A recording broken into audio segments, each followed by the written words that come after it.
राजा का मनोरथ सुंदर वन है। सुख सुंदर पक्षियों का समुदाय है।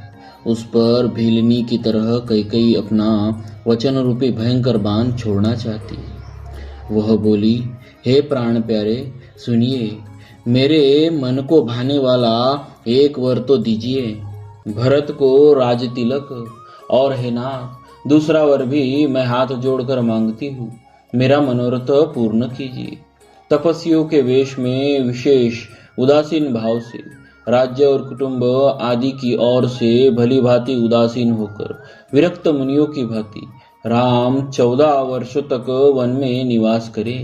कई के कोमल विनय युक्त वचन सुनकर राजा के हृदय में ऐसा शोक हुआ जैसे चंद्रमा की किरणों के स्पर्श से चकवा विकल हो जाता है। राजा सहम गए।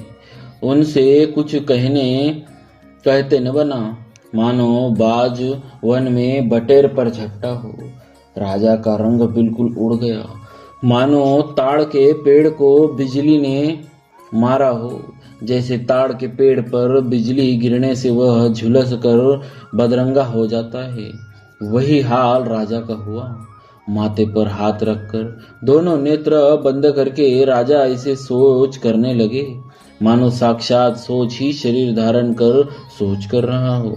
वे सोचते हैं, हाय, मेरा मनोरथ रूपी कल्पवृक्ष फूल चुका था, परंतु फलते समय कई ने हथिनी की तरह उसे जड़ समेत उखाड़ कर नष्ट कर डाला। कई ने अयोध्या को उजाड़ कर दिया और विपत्ति की अचल सुदृढ़ नींव डाल दी। किस अवसर पर क्या हो गया?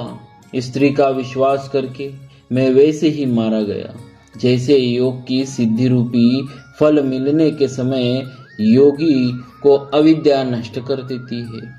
इस प्रकार राजा मन ही मन झींक रहे हैं। राजा का ऐसा बुरा हाल देखकर दुर्बुद्धि कई मन में बुरी तरह से क्रोधित हुई और बोली, क्या भरत आपके पुत्र नहीं है? क्या मुझे आप दाम देकर खरीद लाए हैं? क्या मैं आपकी विवाहिता पत्नी नहीं हूँ? जो मेरा वचन सुनते ही आपको बान सा लगा तो आप सोच समझ कर बात क्यों नहीं कहते? उत्तर दीजिए, हाँ कीजिए, नहीं तो ना ही कर दीजिए। आप रघुवंश में सत्य प्रतिज्ञा वाले प्रसिद्ध है। आपने ही वर देने को कहा था, अब भले ही न दीजिए, सत्य को छोड़ दीजिए और जगत में अपयश लीजिए। सत्य की बड़ी सराहना करके वर देने को कहा था, समझा था कि यह चबे नहीं मांग लेगी। राजा शिबी, दधीति और बलि ने जो कुछ कहा, शरीर और धन त्याग कर भी उन्होंने अपने वचन की प्रतिज्ञा को निभाया। कई बहुत ही कड़वे वचन कह रही थी, मानो जले पर नमक छिड़क रही हो। धर्म की धुरी को धारण करने वाले राजा दशरथ जी ने धीरज धरकर नेत्र खोले और सिर धुनकर तथा लंबी सांस लेकर इस प्रकार कहा कि मुझे बड़े कठोर मारा। ऐसी कठिन परिस्थिति उत्पन्न कर दी जिससे बच निकलना कठिन हो गया। प्रचंड क्रोध से जलती हुई कई सामने इस प्रकार दिखाई पड़ी, मानो क्रोध रूपी तलवार म्यान से बाहर खड़ी हो। कुबुद्धि उस तलवार की मूठ है, निष्ठुरता आधार है और वह कुबरी मंत्रा रूपी सान पर धर कर तेज की हुई है। राजा ने देखा कि यह तलवार बड़ी ही भयानक और कठोर है और सोचा, क्या सत्य ही मेरा जीवन लेगी? राजा अपनी छाती कड़ी करके बहुत ही नम्रता के साथ उसे कई को प्रिय लगने वाली वाणी बोले, हे प्रिय, हे भीरु, विश्वास और प्रेम को नष्ट करके ऐसे बुरी तरह से वचन कैसे कह रही हो? मेरे तो भरत और रामचंद्र दो आंखें अर्थात एक से एक है, यह मैं शंकर जी की साक्षी देकर सत्य कहता हूँ। मैं अवश्य सवेरे ही दूध भेजूंगा। दोनों भाई भरत शत्रुघ्न सुनते ही तुरंत आ जाएंगे। अच्छा दिन शुभ मुहूर्त शोधवा कर सब तैयारी करके डंका बजाकर मैं भरत को राज्य दे दूंगा। राम को राज्य का लोभ नहीं है और भरत पर उनका बड़ा ही प्रेम है। मैं ही अपने मन में छोटे का विचार करके राजनीति का पालन कर रहा था।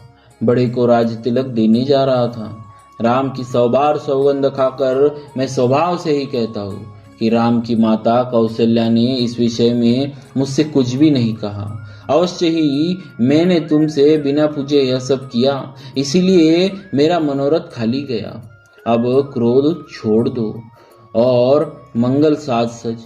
कुछ ही दिनों बाद भरत युवराज हो जाएंगे।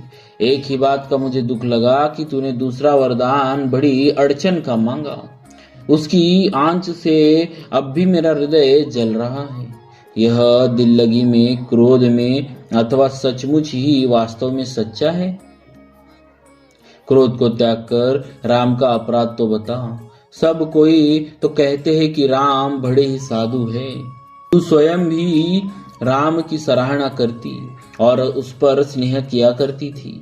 अब यह सुनकर मुझे संदेह हो गया कि तुम्हारी प्रशंसा और स्नेह कई झूठे तो न थे।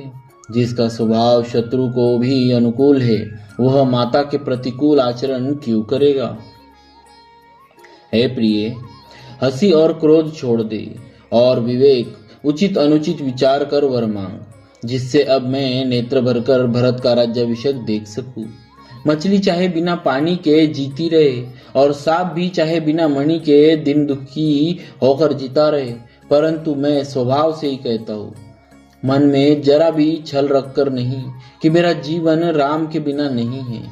हे चतुरप्रिय, जी में समझ कर देख, मेरा जीवन श्री राम के दर्शन के अधीन है। राजा के कोमल वचन सुनकर दुर्बुद्धि कैकेयी अत्यंत जल रही है, मानो अग्नि में घी की आहुतियां पड़ रही है। कैकेयी कहती है, आप करोड़ों उपाय क्यों न करें, यहाँ आपकी माया चालबाजी नहीं चलेगी। या तो मैंने जो मांगा है सो दीजिए, नहीं तो ना ही करके अपयश लीजिए। मुझे बहुत प्रपंच नहीं सुहाते। राम साधु है, आप सयाने साधु है और राम की माता भी भली है। मैंने सबको पहचान लिया है। कौशल्या ने मेरे जैसा भला चाहा है। मैं भी साका करके याद रखने योग्य उन्हें वैसा ही फल दूंगी। सवेरा होते ही मुनि का वेश धारण कर यदि राम मन को नहीं जाते, तो हे राजन, मन में निश्चय समझ लीजिए कि मेरा मरना होगा और आपका अपयश। ऐसा कहकर कुटिल कैकेयी उठ खड़ी हुई, मानो क्रोध की नदी उमड़ रही हो। वही नदी पाप रूपी पहाड़ से प्रकट हुई है और क्रोध रूपी जल से भरी है। ऐसी भयानक है कि देखी नहीं जाती। दोनों वरदान उस नदी के किनारे है। कैकेयी का कठिन हठ ही उसकी तीव्र धारा है और कुबरी मंत्रा के वचनों की प्रेरणा ही भंवर है।